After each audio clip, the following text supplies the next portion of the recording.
Hello everybody and welcome back to my channel. I am the Sassy Blonde Writer here with some writing tips for today. Today we're going to do a breakdown of the writing process. Previously on Sassy Blonde Writer. Different stages of writing. You have topic selection, that's when you figure out what you're writing about. You have pre-writing, that's gathering your sources, outlining if you outline. Drafting, this is when you put pen to paper or open a new document to put words on the page.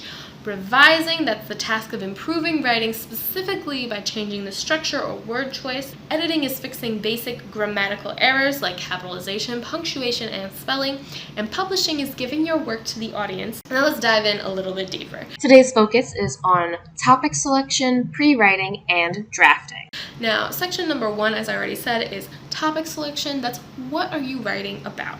That is the part where you figure out what you're writing and what your end game is. If it's nonfiction, you're figuring out what your topic and your thesis statement is. If it's poetry, you're figuring out the subject of your poem. The subject can be the person you're talking to, if you want to address a specific person, or the subject that you're just writing about. It's whatever you really want. With poems, poems are very flexible with regards to topic selection and the subject of them, so it's a little bit more flexible and it's a little bit more fluid that way. If it's a fiction piece, then you're figuring out the basic premise of your story.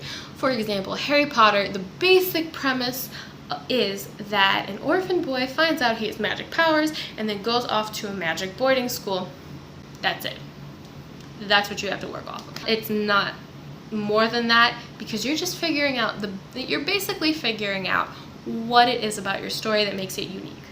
For Gilmore Girls, the basic premise is a young mother and teenage daughter navigate through life, but not as mother and daughter relationship, but as best friends. There you go. Your premise is kind of like the first episode of a TV show where everything's kind of being set up. So what makes this situation unique from the other people in the story? Harry Potter, he is unique. He's living with a Muggle family. He's living with the Dursleys. What makes him unique from the other Dursleys? First of all, he is an orphan, and second of all, he has magic freaking powers. So when you're coming up with your premise, you want to think, what would make the situation unique to other people? Maybe it's high concept and it's just Jane Eyre in space. That's the basic premise for Alexa Dunn's book, Brightly Burning. And you also want to think about what would make the audience member go, oh, interesting. After you figure out the premise, figure out why you are writing this story.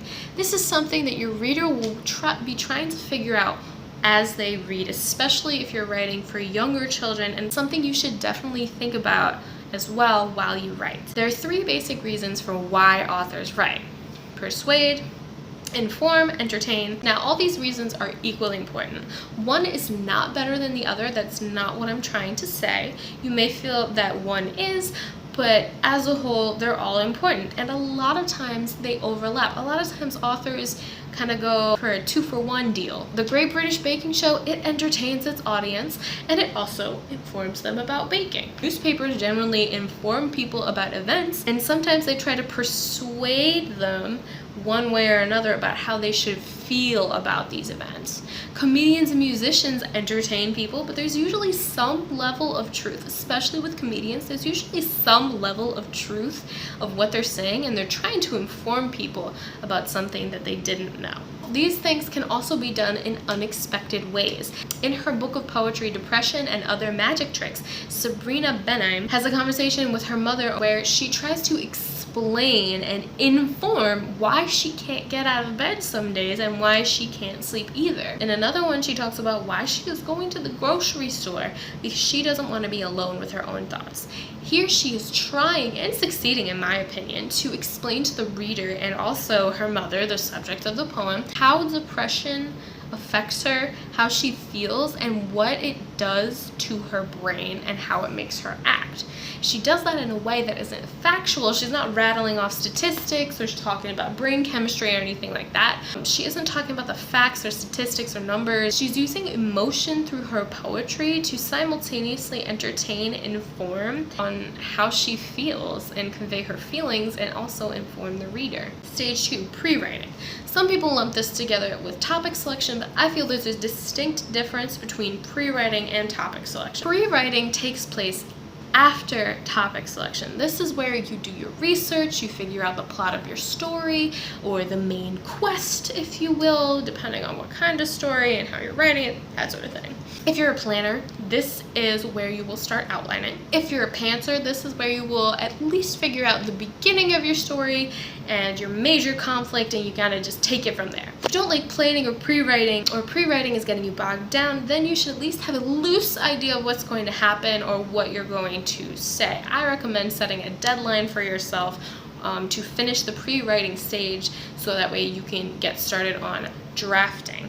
The reason why is because this is where most people, especially if they're writing a book for the first time, never leave this phase. They spend too much time on their outlines, and then they don't write the book. They feel like the outline is never complete or it's never done, and they keep adding things to it, and they never just bite the bullet and just get started. It's like a school project. You wouldn't want to spend too much time doing all the prep work and then not enough time actually working on the project. Remember, you can always go back to work on your outline while you're drafting and revising.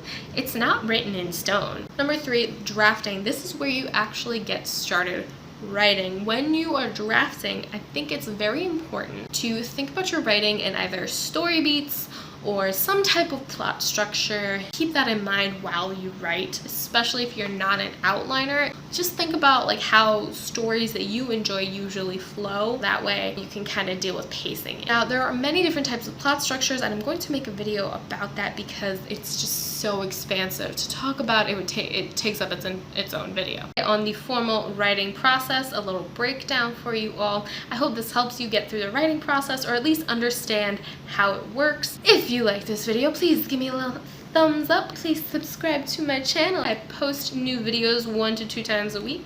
And of course, happy writing!